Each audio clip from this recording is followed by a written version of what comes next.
The departure board flickered above me as my family walked toward security without me. My sister glanced over her shoulder with a careless smile. "We didn't book you a seat," she said. "Thought you'd cancel anyway." Then she laughed.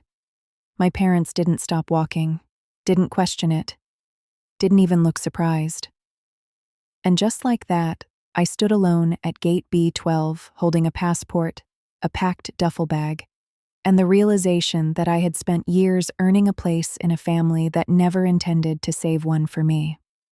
My name is Danielle, and if you've ever felt invisible in rooms where you gave the most love, stay with me. Because this story isn't about revenge, it's about the moment I finally stopped confusing loyalty with self-erasure. The trip was supposed to be a dream. Santorini, ocean view suites, vineyard tours, a sunset cruise through the Greek islands. I knew every detail because I planned every detail. I booked the flights. I coordinated the hotel. I organized the itinerary after long overtime shifts while everyone else dropped emojis into the family group chat and disappeared when payments came up. "Just put it on your card," my mother had said. "We'll settle it later." They never did, but I convinced myself this trip would be different. Maybe this time I'd feel included instead of useful. Instead, I watched my family disappear through TSA while I stood there like forgotten luggage. And in that quiet humiliation, something inside me changed. Not anger, clarity. Because while they treated me like an afterthought, they forgot one important detail. Every reservation was under my name. I sat down in the airport lounge, opened my phone, and within 10 minutes, the entire vacation disappeared. Flights canceled, hotel reservations revoked, cruise bookings terminated, refunds returned directly to my account. I closed my phone, took a sip of coffee, and breathed deeper than I had in years. For once, I wasn't fixing the damage. I was ending the cycle. The messages started immediately. "Danielle, call me now. Why are the boarding passes invalid? What did you do?" I ignored every single one, because this wasn't sudden. This was years in the making. I was the daughter who always stepped in quietly. The one who paid deposits, covered emergencies, solved problems before anyone else noticed them. When my sister needed tuition help, I co-signed the loan. When my father's business struggled, I drained my savings to help him recover. When my mother's car broke down, I paid the mechanic before she even asked. I kept believing that if I showed up enough, eventually they would show up for me too. Instead, they got comfortable treating my kindness like an unlimited resource, and I got comfortable accepting crumbs in exchange for belonging. But standing in that airport alone forced me to admit something painful. They didn't forget to include me. They expected me to accept exclusion quietly. So this time, I didn't.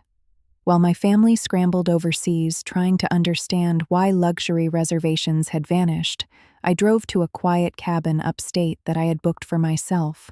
No chaos, no guilt, no pretending. Just silence.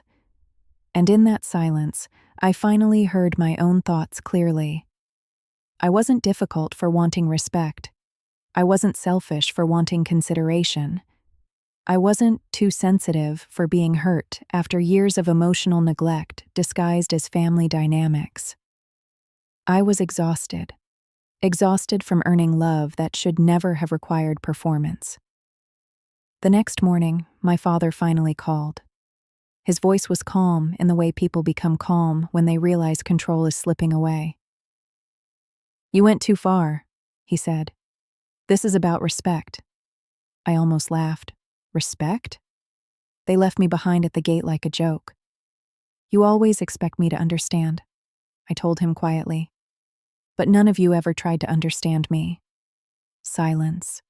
Then he said the sentence that changed everything. "We assumed you'd be fine with it. You always are." Exactly. I always adjusted, always forgave, always absorbed the hurt so everyone else could stay comfortable. That conversation lasted less than 4 minutes, but when it ended, I felt lighter than I had in years. Because for the first time in my life, I chose myself without apologizing for it. By the third day, the family vacation had completely unraveled. My sister posted vague messages online about toxic people and money-changing people. But money hadn't changed me. Boundaries had. There's a difference. A cousin later told me they ended up staying in a small roadside hotel after several reservations failed. Apparently, panic spread fast once they realized I wasn't rescuing them this time. And honestly, I didn't feel triumphant. I felt free. Because freedom isn't loud. Sometimes freedom is simply realizing you no longer need to chase acceptance from people committed to misunderstanding you. When they finally returned home, I made one last decision. I untangled my life from theirs completely. I removed myself from shared bills and subscriptions, updated ownership documents on the vacation property I had quietly been paying for, changed passwords, closed accounts, created distance, not out of bitterness, out of peace. Then I sent one final message. Family means respect. If that's missing, proximity means nothing. After that, I stopped responding. Weeks passed. For the first time in years, my phone was quiet. No emergencies, no demands disguised as favors, no guilt wrapped in obligation. And in that quiet, I started rebuilding myself. I took weekend cooking classes, started therapy consistently, reconnected with friends I had neglected while constantly rescuing everyone else. One evening, I hosted a dinner at the vacation home they once treated like their personal getaway. But this time, the table looked different. A coworker recovering from illness, a neighbor who checked on me during difficult days, a friend who once drove 2 hours just because I sounded sad on the phone. No performance, no manipulation, no competition for attention, just warmth. At one point, someone smiled and asked, "What are we celebrating?" I looked around the table for a moment before answering. "Peace," I said. And I meant it. Because somewhere between that airport gate and this dinner table, I finally understood something important. Real family doesn't humiliate you for convenience. Real family doesn't make you earn visibility. Real family saves you a seat without being asked. A few months later, a handwritten envelope arrived from my father. Inside was an old beach photo of the family. Except I had been cropped out. Years ago, that would have shattered me. This time, I stared at it calmly before placing it into the fireplace. Not dramatically, not angrily. Just finally finished grieving people who only loved me when I was useful.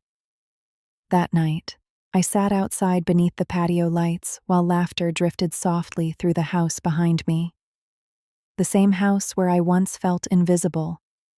Now it felt like home. Not because of the walls, because of the people inside them. And as the cool evening air settled around me, I realized something my younger self never understood. Being left behind was never the tragedy. Spending years begging to be included was. The airport wasn't where my story broke. It was where it finally began. Because the moment I stopped waiting for them to value me, I started building a life where I valued myself first. And that changed everything.